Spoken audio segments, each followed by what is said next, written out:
You know that sinking feeling deep in your gut when the people who are supposed to have your back treat you like you're nothing more than a shadow flickering at the edges of their perfect family picture. The kind of neglect that builds up over decades until one day it erupts in ways you never imagined possible. And for me, Emily Harper, a 42-year-old graphic designer scraping by in the bustling heart of Columbus, Ohio.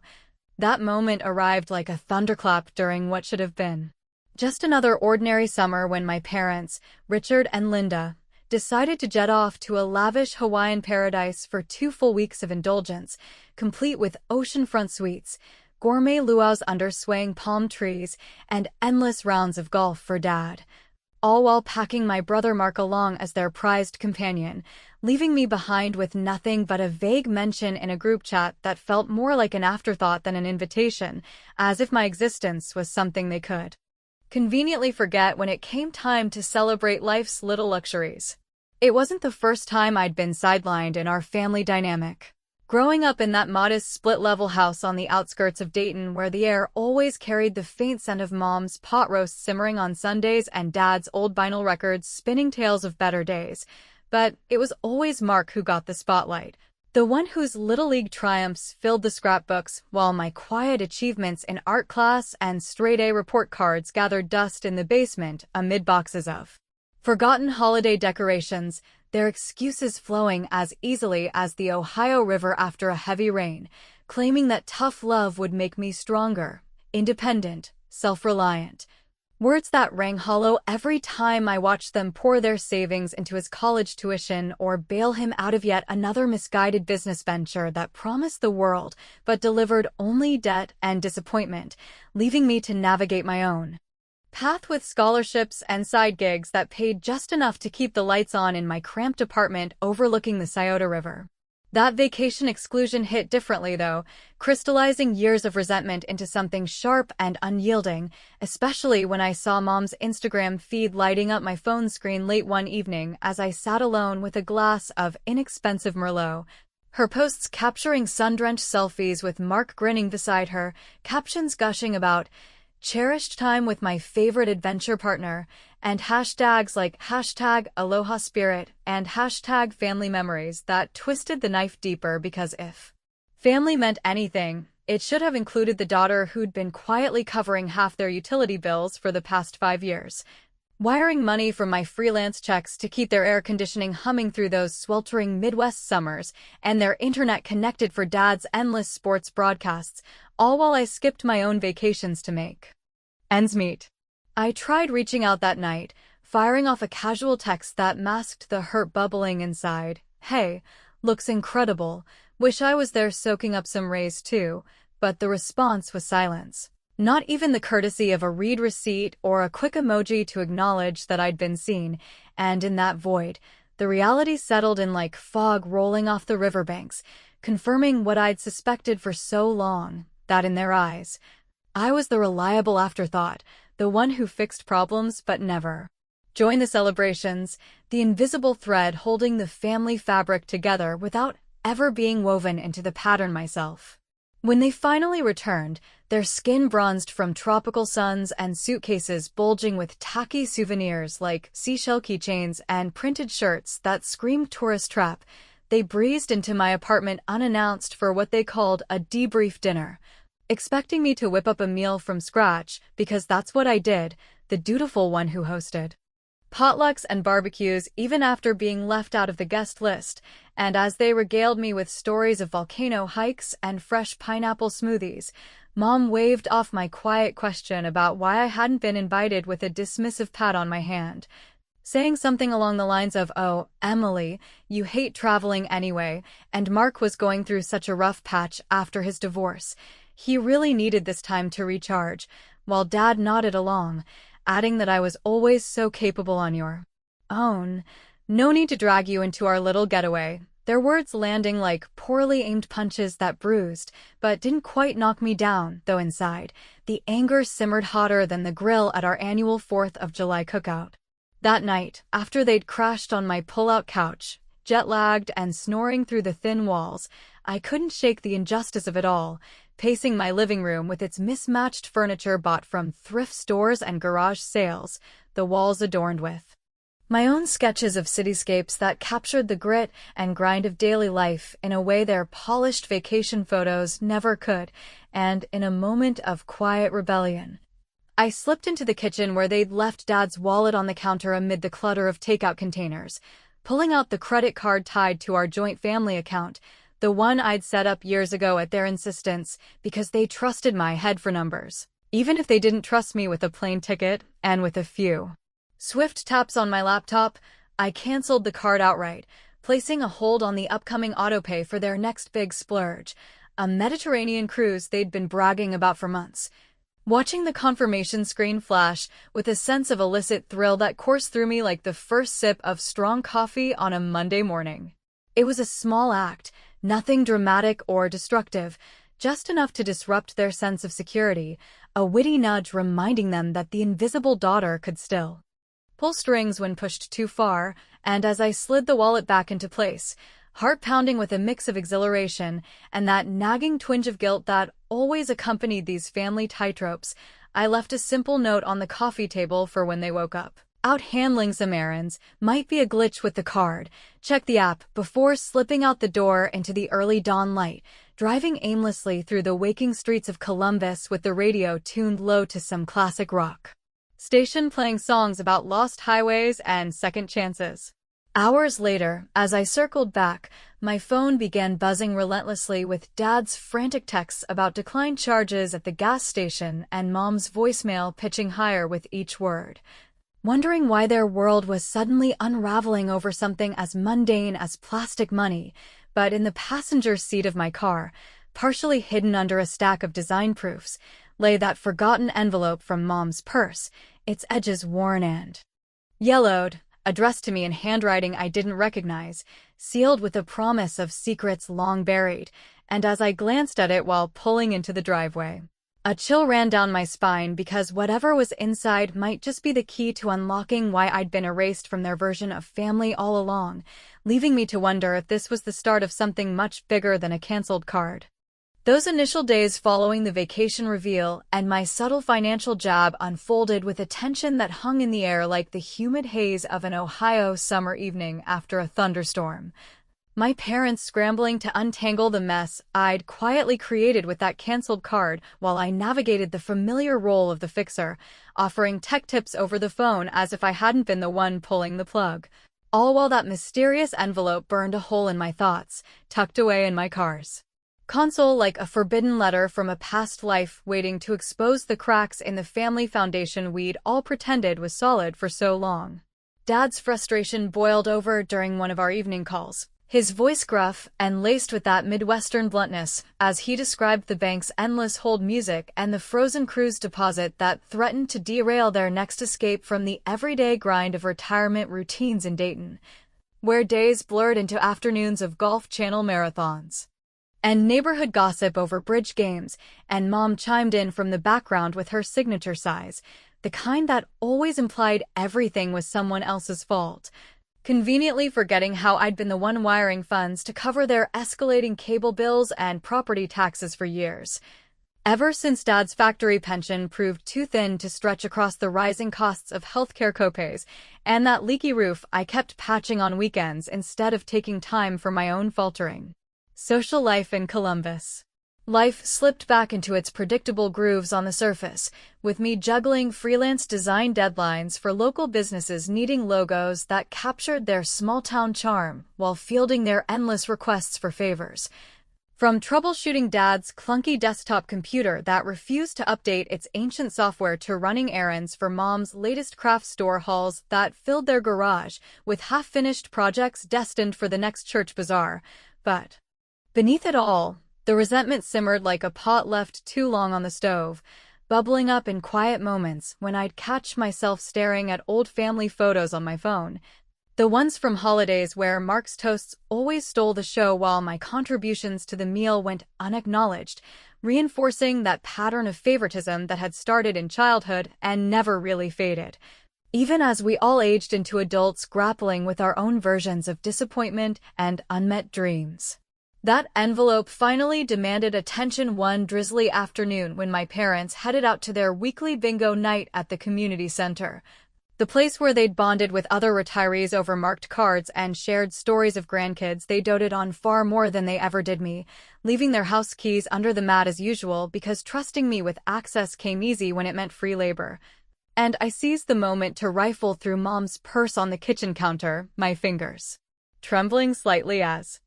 I extracted the yellowed paper sealed with faded tape, tearing it open to reveal a letter from my maternal grandparents dated a quarter-century ago.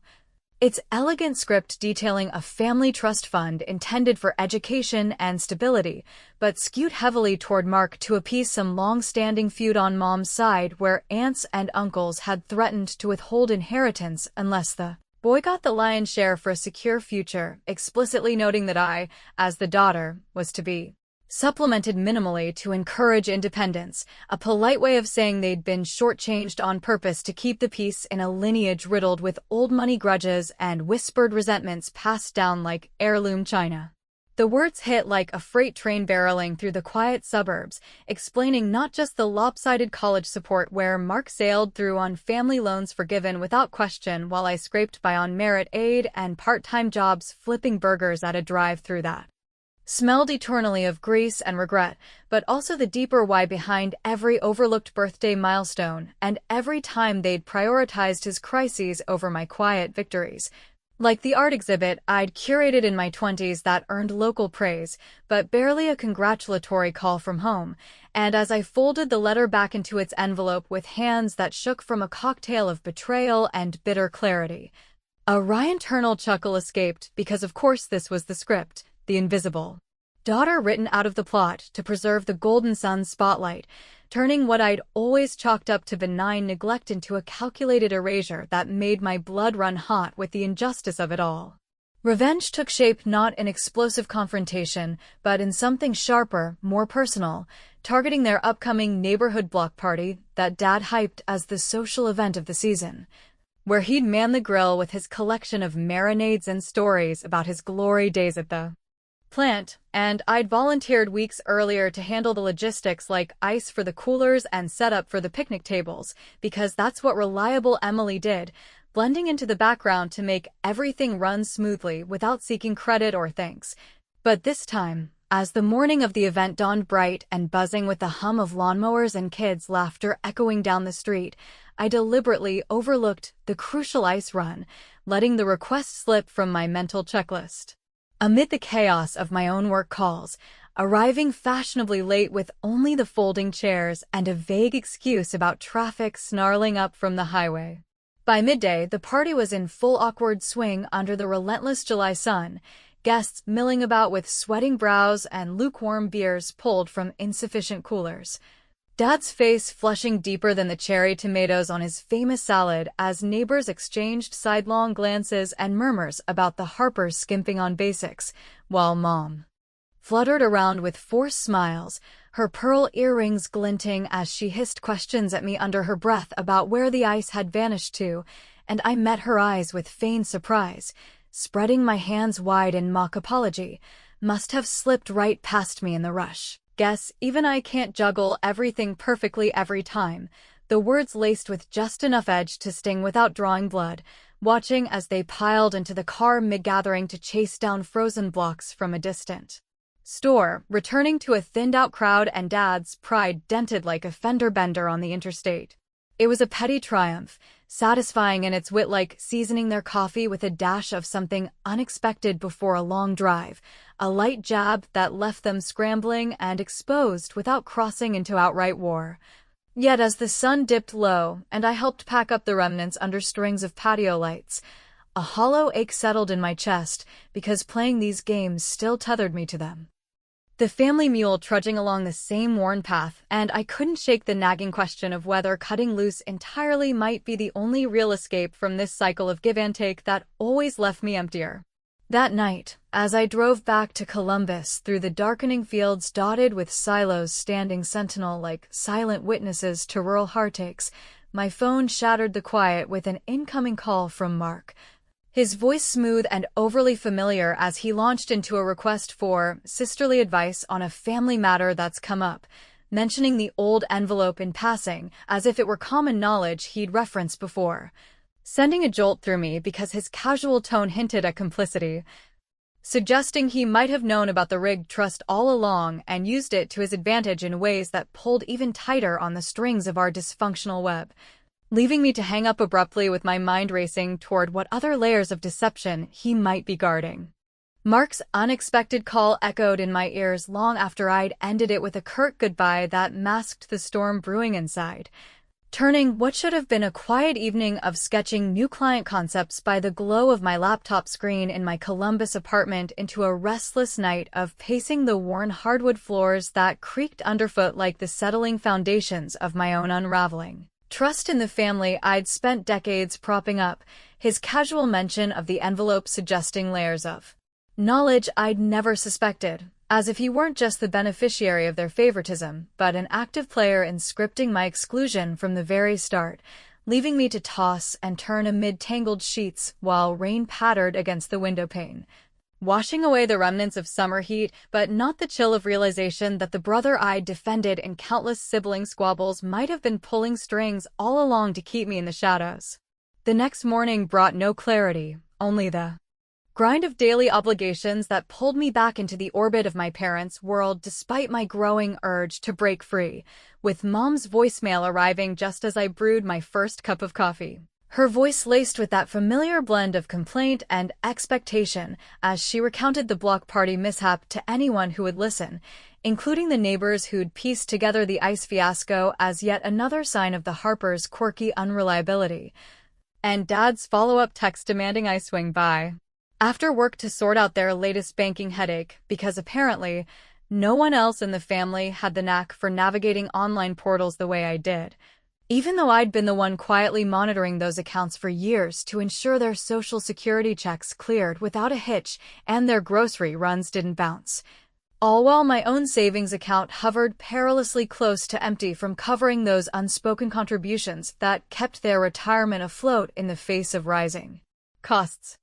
for everything from prescriptions to that new hot water heater I'd researched and installed myself last winter. I arrived at their Dayton home under a sky heavy with lingering clouds, the driveway cluttered with Dad's golf clubs leaning against the garage door like forgotten sentinels,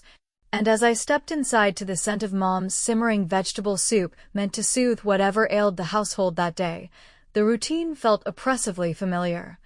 Sorting through stacks of mail on the cluttered kitchen table where bills mingled with coupons clipped from the Sunday paper and invitations to church potlucks that always seemed to fall on my busiest weekends, but this time, my eyes snagged on a stray bank statement peeking from beneath a pile of catalogs, not the joint account I oversaw, but a separate one in just Mom and Dad's names,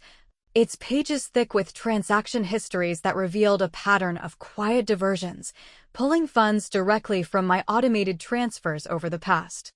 several years to bolster what looked like support for Mark's latest Chicago escapades, labeled innocently as family assistance loans, but totaling well into six figures that could have funded my own dreams of a small design studio or even a modest down payment on a house somewhere beyond the reach of their constant needs. The discovery landed like a gut punch amid the mundane clatter of silverware as Mom set the table for an impromptu lunch, explaining away the lopsided support with vague nods to Mark's hard times. After his string of failed ventures, from that ill-fated food truck to his brief stint in real estate flipping properties that flipped him into deeper debt instead, but the numbers stared back unyieldingly. A betrayal wrapped in the guise of parental duty that made my hands tremble as I refolded the paper and slipped it back into place, the internal conflict raging like a debate in a courtroom where loyalty to blood clashed against the raw injustice of being drained dry to prop up the prodigal son while I patched the leaks in their lives without a whisper of reciprocity or recognition. Part of me yearned to confront them right there over bowls of soup steaming with carrots and celery, to lay out the evidence and demand answers about how they could justify siphoning my hard-earned stability for his endless reinventions, drawing on that generational script where sons got second and third chances while daughters were expected to tough it out with a smile and a spreadsheet, but another part, the one honed by years of swallowing slights at family gatherings where my input was drowned out by his charisma, opted for a path of calculated subtlety, choosing revenge that whispered rather than shouted to avoid the explosive fallout that might leave me more entangled in their mess than before. By evening, after feigning a headache to excuse myself early and driving back through the twilight highways dotted with billboards advertising escape destinations I'd never afford, I composed an anonymous email to their bank from a throwaway account, framing it as a concerned tip from a family acquaintance who'd noticed irregular patterns in the transfers that smacked of potential fraud. Wording it carefully with just enough detail to trigger an investigation without implicating myself directly, and hit send with a mix of vindication and unease that settled in my stomach like undigested lunch. Imagining the ripple effects as their secure world tilted off its axis once more. The fallout unfolded swiftly the next day, my phone lighting up with Dad's irate calls during a client meeting. His voice booming through voicemail about fraud alerts locking down the account and investigators probing the very transactions that had padded Mark's lifestyle at my expense. While Mom texted in a flurry of panic about overseas hackers or identity thieves preying on retirees like them, oblivious to the irony that the real theft had been happening under their roof for years, and I responded with measured concern, suggesting they change passwords and monitor statements closely as if I were the impartial advisor rather than the architect of their temporary chaos, deriving a sharp, witty satisfaction from the disruption that echoed the petty ice prank, but cut deeper, like slipping a note into their recipe book that swapped salt for sugar in their prized family dishes, altering the flavor without destroying the meal entirely. Yet as the bank's holds extended into days, freezing not just the secret fund, but bleeding into their everyday access for groceries and gas, leaving them to rely on cash I'd once provided, the victory felt bittersweet. Stirring that moral quandary of whether exposing their schemes justified the stress it heaped on aging shoulders already bowed by health worries and financial tightropes, making me question if my clever jabs were empowering steps toward freedom or just prolonging the toxic dance we'd all been stepping to since childhood. In the quiet of my apartment that night, surrounded by sketches of empowered women breaking chains that symbolized more than just artistic themes, I delved deeper into Dad's desk during a solo visit under the pretense of helping with tech setup. My fingers brushing against a leather-bound folder hidden behind stacks of yellowed tax returns from decades past, pulling it free to reveal a draft of their will, and signed and dated recently, bequeathing the family home and remaining savings to Mark. Under the banner of preserving the legacy for the next generation, with my name tacked on almost as an addendum for personal mementos and effects that amounted to little more than faded photo albums and kitchen gadgets I'd bought them myself. The stark inequality leaping off the page like a final slap that confirmed their endgame of casting me adrift while securing his safety net, and as I snapped discreet photos with my phone's camera flash cutting through the dim lamplight, my pulse thundered with the weight of this new revelation, pondering whether this was the smoking gun to sever ties for good or the spark that would ignite an all-out family inferno. Before I could pocket the folder and slip away, tires crunched on the gravel driveway outside, headlights piercing the curtains to illuminate Mark's familiar truck pulling up uninvited, his silhouette stepping out with purpose that sent a shiver down my spine, leaving me frozen in place and wondering what fresh complication his arrival would unearth from the tangled roots of our shared history.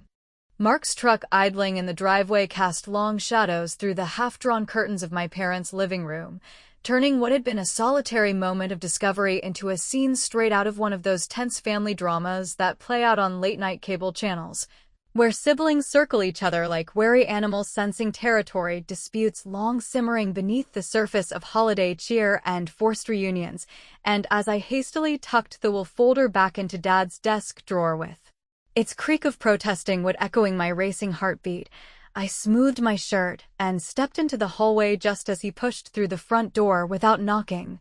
his broad frame filling the entryway with the scent of fast food wrappers and that cologne he splashed on to mask the uncertainty of his latest job hunt in Chicago's competitive market. He greeted me with a bear hug that felt more performative than genuine, the kind he'd mastered over years of charming his way out of tight spots from. high school pranks to post-divorce alimony dodges, launching immediately into small talk about the drive down from the Windy City and how the Buckeye State always pulled him back for family check-ins, but his eyes darted toward the study door I'd just closed. A flicker of awareness suggesting he knew more about the hidden documents than his casual demeanor let on, and as Mom bustled in from the kitchen wiping flour-dusted hands on her apron, thrilled by the surprise visit that turned their quiet evening into an impromptu gathering, I excused myself to the bathroom to splash water on my face and steady my nerves, staring at my reflection in the mirror cracked from years of neglect,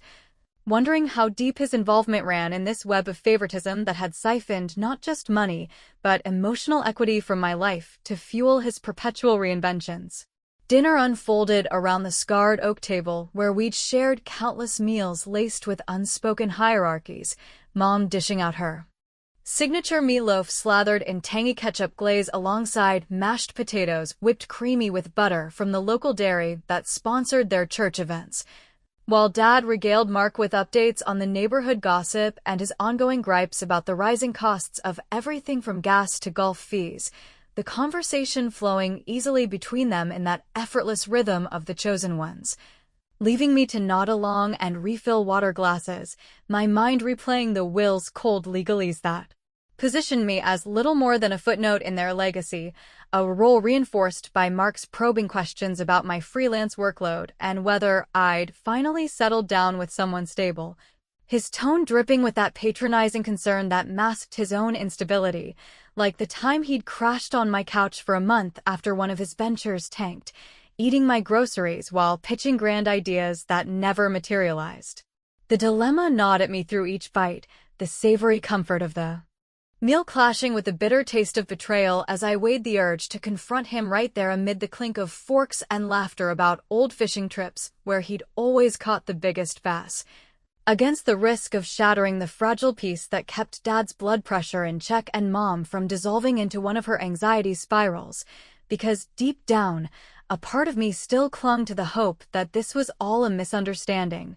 a generational quirk rather than deliberate design, even as evidence mounted like storm clouds gathering over the cornfields that stretched beyond their backyard fence. Days stretched into a tense interlude of heightened vigilance, with Mark lingering longer than planned under the pretense of helping Dad with yard work that involved more beer breaks than actual mowing,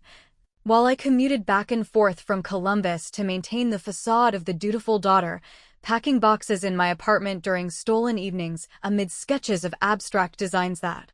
vented my frustration through swirling lines of contained chaos, testing the logistics of a clean break that would relocate me to a quieter life, perhaps in Pennsylvania, near a distant cousin who'd escaped the family drama years ago. But fate intervened with a late-night call from the hospital that shattered the routine, Dad's chest pains flaring up during a simple evening walk with the dog. Nothing life-threatening according to the ER doctor, but enough to warrant overnight observation and a regimen of stress tests that pulled at the heartstrings I'd tried to steel against their pleas. Mom's voice trembled over the phone line, begging me to come immediately because Mark was tied up with work, and they needed someone reliable to navigate the paperwork and hold her hand through the sterile corridors lined with beeping monitors and the faint antiseptic smell that clung to every surface, and despite the fresh wounds from the Will discovery, guilt wrapped around me like an old quilt, warm and suffocating, compelling me to grab my keys and drive the hour through rain-slicked roads where headlights blurred into streaks of yellow caution, arriving to find her huddled in the waiting room chair with a styrofoam cup of lukewarm coffee, her eyes red-rimmed but grateful for my presence that filled the void left by her favored son's absence. I stepped into the role seamlessly over the next few days, coordinating with specialists whose jargon about arteries and lifestyle changes echoed the very imbalances I'd uncovered, driving them to follow-up appointments through Columbus traffic congested with commuters heading to office parks that symbolized the stability I'd built alone, all while Mark sent sporadic texts offering vague support from afar, his excuses ringing hollow against the reality of my hands-on involvement that mirrored the years of unseen labor propping up their world, and in those exhausting hours squeezed between my design gigs, I'd crack wry jokes to myself about Being the family's emergency brake, the one engaged whenever the ride got bumpy, even as resentment festered like an untreated splinter under the skin. Revenge evolved in the quiet interstices of that hospital vigil, crystallizing during a long wait in the cardiologist's office, where Dad dozed fitfully in his vinyl chair and Mom scrolled through listings for retirement condos on her tablet. Dreaming aloud of downsizing to something low-maintenance near the lake with amenities that screamed financial security, I'd unwittingly funded, the screen glowing with prices that aligned suspiciously with the siphoned account totals, prompting me to excuse myself to the hallway vending machine for a candy bar that served more as a prop than sustenance. Back in my car later that afternoon, parked in the hospital lot amid the hum of idling engines and distant sirens, I accessed the joint financial app one last time from my phone, not to sabotage outright, but to orchestrate a redirection of their pension streams into a neutral escrow account I'd quietly established through an online service, framing the automatic transfers as precautionary estate planning measures in the setup notes to avoid immediate alarm, complete with clauses that required joint approval for withdrawals, effectively transforming their safety net into a tangled web they couldn't navigate without my input, a clever maneuver that hit like a velvet glove over an iron fist, witty in its bureaucratic elegance and binding enough to ensure they felt the shift without me having to utter a single accusation. They discovered the changes piecemeal over the following week, Dad's frustration mounting as direct deposits vanished into the ether during a routine grocery run that forced them to use credit until it maxed out. Mom's calls escalating from confusion to near panic about another bank glitch that echoed the earlier fraud scare, but by then, my apartment stood half vacant with boxes stacked like fortifications against intrusion, suitcases zipped and ready by the door as I fielded their queries with increasingly distant replies, leaving a final voicemail that carried the weight of finality, my voice calm and measured like the steady drip of a faucet finally turned off. Taking some time to sort personal matters, we'll touch base when things settle, before loading the car under the cover of a moonless night, the trunk groaning under the load of my life's portable chapters. As taillights faded into the rearview mirror on the interstate heading east, the phone remained mercifully silent for the first time in years, a void that brought both relief and an undercurrent of loneliness. But a cryptic text from an unknown number pierced the peace just as dawn broke over the horizon, alluding to details on Mark's side deals you deserve to know, hinting at entanglements even deeper than the will or the funds. And when my parents arrived at my now-empty apartment the next morning, pounding on the door, to find only forwarding notices taped to the mailbox and echoes where my footsteps once padded, the true scope of my departure dawned on them, leaving the burning question of what explosive evidence I'd carried away in those photos from the desk, a cliffhanger in their unraveling narrative that promised revelations they might never fully grasp.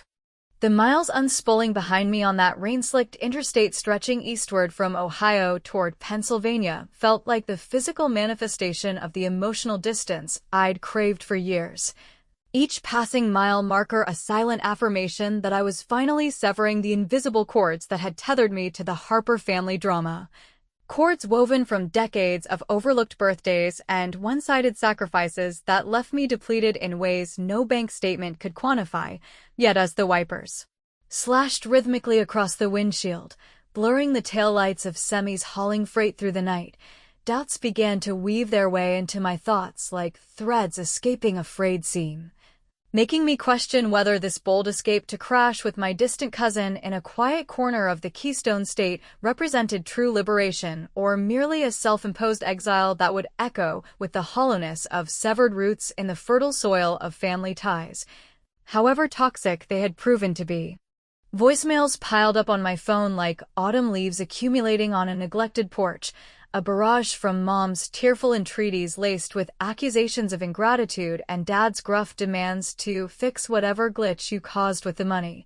Their voices crackling through the speaker as I pulled into a roadside diner just past midnight, the fluorescent lights buzzing overhead while I nursed a bottomless cup of black coffee that tasted more of regret than refreshment, each message peeling back Layers of their desperation that revealed the safety net I'd unwittingly become in their retirement years, the one that caught their falls from health scares and financial missteps without ever expecting a hand extended in return. And interspersed among them were Mark's calls, his tone shifting from oily persuasion to outright pleading as he admitted over a garbled connection that he'd advised, the will revisions not out of malice, but to protect the family assets from your independent ways. That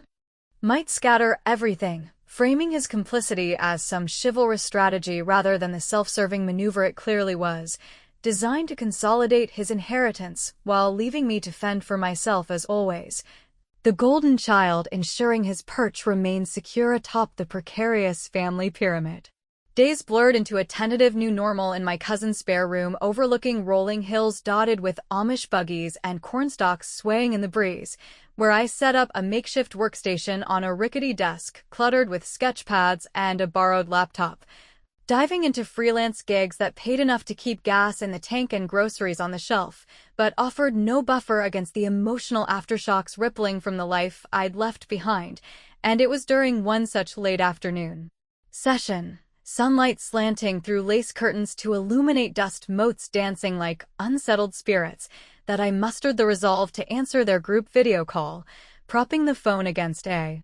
stack of books on Pennsylvania history that my cousin had lent to ease my transition, their faces materializing on the screen in pixelated distress from the familiar confines of their Dayton living room. Dad slouched in his recliner with a fresh prescription bottle rattling nearby and Mom dabbing at her eyes with the same embroidered handkerchief she'd clutched during childhood scoldings, their pleas tumbling out in a rush about how my disappearance had upended their world.